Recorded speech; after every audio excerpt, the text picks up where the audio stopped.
Magandang araw mga kaibigan. Bigyan natin ng reaction opinion itong post ng News 5. Breaking news. Motion denied. Ibinasura ng Sandigan Bayan second division ang motion ng ombudsman na huwag kasuhan ng graft para gawing testigo si dating DPWH Secretary Manuel Bunuan. Yan na po. So, napurnada ang mga plano ng ombudsman. Excuse me Grabe Ayaw nilang makulong talaga si Bunuan. I'm not sure Ang huling na monitor ko, wala sa kulungan ngayon si Bunuan. Naka-hospital Grabe. So, naka-hospital na nga. Nag-motion pa ang ombudsman na i-drop. What is i-drop? Yung i-cancel, may term dyan ilaglag ang kaso na naisampa ng ombudsman laban kay Bunuan, kasi ang rason is gawin nilang state witness. Imbes na may napakulong na itong administrasyong Marcos, ombudsman, na malaki-laking isda. Kasi hindi mangyayari itong ganitong kalaking nakawan sa flood control kung walang knowledge, walang connection sa isang DPWH secretary. Pag matino ang secretary, hindi mangyayari yan. But the fact na nangyari, there is something wrong. Secretary ka, ikaw ang alter ego ng presidente, ikaw ang sumasalamin sa presidente. Kaya itong Malacanang sinasabi na malinis daw ang Pangulo. Siya daw whistleblower. Appointee niya, siyang namili kay Bunuan. So ang kapalpakan ni Bunuan, automatic kapalpakan ng presidente, alter ego. So nakakadismaya yung pronouncement ng ombudsman na gusto nilang ilaglag, ibasura ang kaso para lang state witness. Ano ngayon? Sinupalpal sila ng Sandigan Bayan. Ibinasura. Hindi pwede. Siguro nakita ng korte na ito malakas ang ebidensya. Saka hindi siya least guilty. Dapat ang mga state witness, mga least guilty. So, ang alam ko na mga state witness ngayon ay yang si Bernardo, sino pa? Alcantara, and then yung Sally Mendoza ba yun, yung contractor. 3 state witnesses. So, pang-apat sana itong si Bunuan. So, ngayon, nga naibasura, ano ngayon? What's next sa ombudsman? So, ang naririnig ko lang I don't know how true is, balak nila na gamitin si ex-secretary Bunuan para maidiin nila si Romualdez. Kailang, parang hindi daw satisfied ang ombudsman sa mga pinapahayag ni Bunuan. Ibig sabihin, hindi siya todo nagko-cooperate sa kanyang mga pahayag.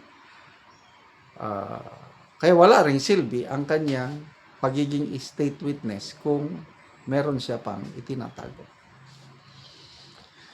So, to me, this is good news. Hindi dapat maging state witness itong si Secretary Bunuan. Dapat tuloy ang kaso sa kanya. Kaya lang, sa ngayon, well, human consideration, kung talagang may sakit siya, edi wala tayong magawa. Hanggang kailan siya sa ospital, we do not know. Kaya lang, pag sobrang tagal naman niya sa ospital, parang unfair naman. Si Senator Marcoleta, ilang araw lang siya sa PNP General Hospital. Kahit may mga findings, inapura, nung natapos yung pag-take niya ng antibiotics at medyo na-treat na yung pneumonia, yun, nakakulong na si Senator Marcoleta. At ito, magandang development din ito kay Senator Marcoleta dahil sa post ng PGMN na basa ko kanina, isang abogado ni Senator Marcoleta nag-inform sa Sandigan Bayan na ang kampo ni Senator Marcoleta ay nagsampa na ng petisyon para ibasura ang plunder at graft and corruption charges na isinampa ng ombudsman sa kanya sa Sandigan Bayan. So, that's part of our legal remedies.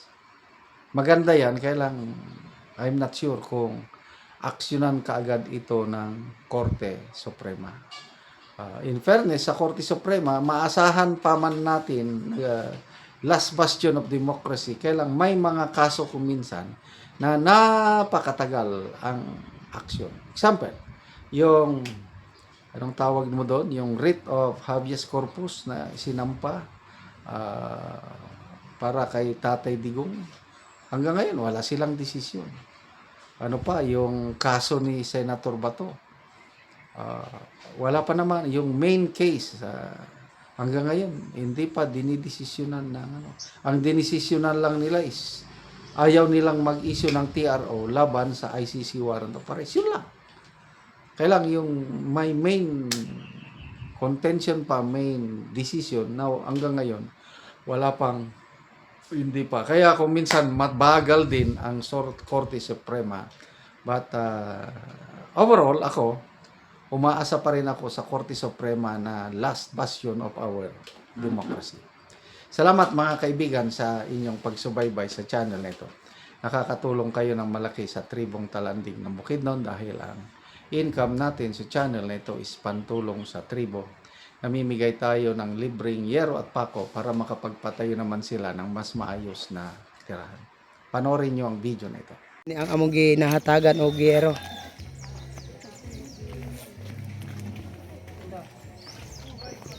So mag-atop na ni siya karon. So mao na ni ang iyang pag-aatopan.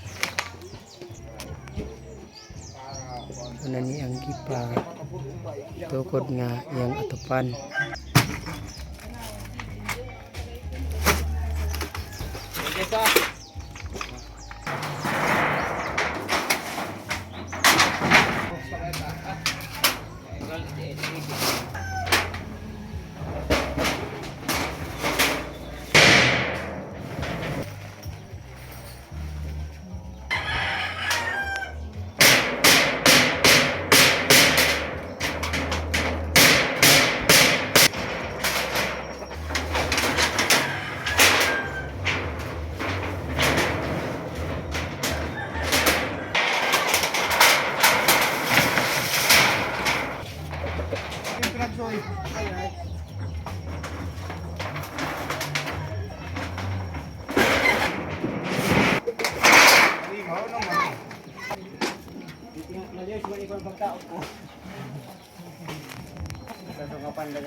O karon humanagod sa pag-atop ang among nahatagan sa yero.